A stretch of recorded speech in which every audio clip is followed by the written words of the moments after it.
muzi wase-Afrika, sise-South Africa, siKwaZulu, umzinyathi district, umvoto masipala, sise-Redflay, sendaweni esigameko.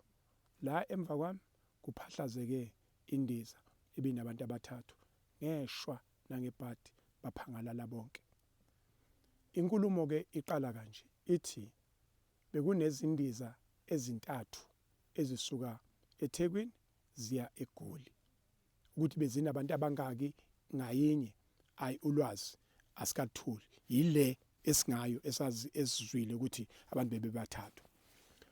Uma beyeGoli bekufanele ukuthi begcwalise eMnambithi upetrol noma udiesel. Kwabiyashintsha iplan kodwa hayi ngcono begcwalise kuphi eGreytown. Sebesendleleni njalo. Mabezogcwalisa la eGreytown ukuthiwa ithi inkulumo le yokuqala ayikwazanga ukuhlala kahle, iphaphalazile nje yawuphahlazeka lapha eplazini thizeni, kodwa batubeka bashayeka abebephakathi okungakhulunywa ngomgibeli ngabagibeli nomshayeli. Kodwa bawuphosile umbalane, bayaphila, bayanyanga, bathola usizo. Indiza yona elimele kakhulu. Kwathi lesibili ikwazile ukuhlala ngithi cababa ngokuphepha, yafaka udiesel noma upetrol, qhubeka nohambo. Bese kuthi le yesithathu yilesingayo ke manje la. Leyo ayikwazanga ukuhlala lapho. Ike esikhundleni ukuthi iyohlala la kuzofakwa khona udiesel noma upetrol, iphahlazeke kule ndawo. Yabona nje la amahlathi oGumtree ila ephahlazeke khona. Ibinabantu abathathu njengoba bese ngishilo. Kulabo abantu abathathu kune student pilot,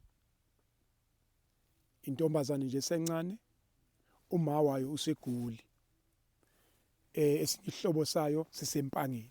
Thina sifonelwa isihlobo sempangeni ekseni ngo7 ukuthi kunendiza engatholakali ngoba ngathi signal bingasadonsi.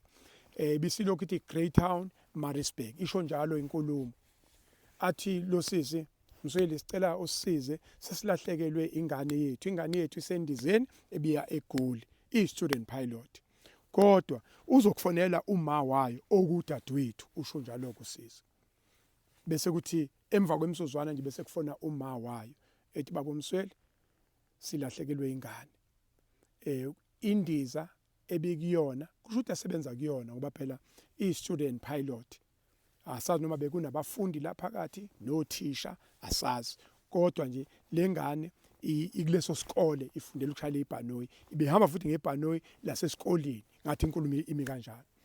Bese ethi ngiyacela mfowethu ngoba wena useKZN ukwazi ube yiso, ube seduzane, uphenyele ukuthi kwenzakalani, sishaqekile, sikhungathekile, ingane yethu asiyiboni. Nabasikole bathi abakathuli lutho, ayikho information esithulayo enethemba. Ayisi bese siyaqala ke nathi sihlanganisa izinto ukuthi asishintshe inhlelo singeloba kuyashiya ukuthiwa Greytown. Ayisizi sithi mase sendleleni bese iyavela inkulumo ithi hayi ngathi iseMoy River, siyithola bengo12 kanje. Kuthiwa batholakele isitholakele lendiza eMoy River, sidrive seMoy River. Masifike eMoy River, abaseMoy River bathi hayi balwazi lolu daba. Qalwe phansi ke manje kucingweke kuphenyweke, sithola ukuthi hayi asize ngapha eRedflay eseduze nomvoti engena ngaphansi komvoti noma phakathi kweGreytown nani neWinnie noma neNewton. Yilapho esikhona ke namhlanje. Isimo sikusona yilesi nisibona la ngemuva, sime sibi esibhlungu esivelele imndeni yalaba bebekuleli ibhanoyi laphahlazeka. Ngicabanga ukuthi sizamile ukuyicacisa, uyakwazi nokuyibamba ukuthi isuka phi into. Lokhu iqala izolo, abanye batholakele ebusuku, laba baze bazotholakala namhlanje. Yikho silapha kungo4 ntambama. I thank you.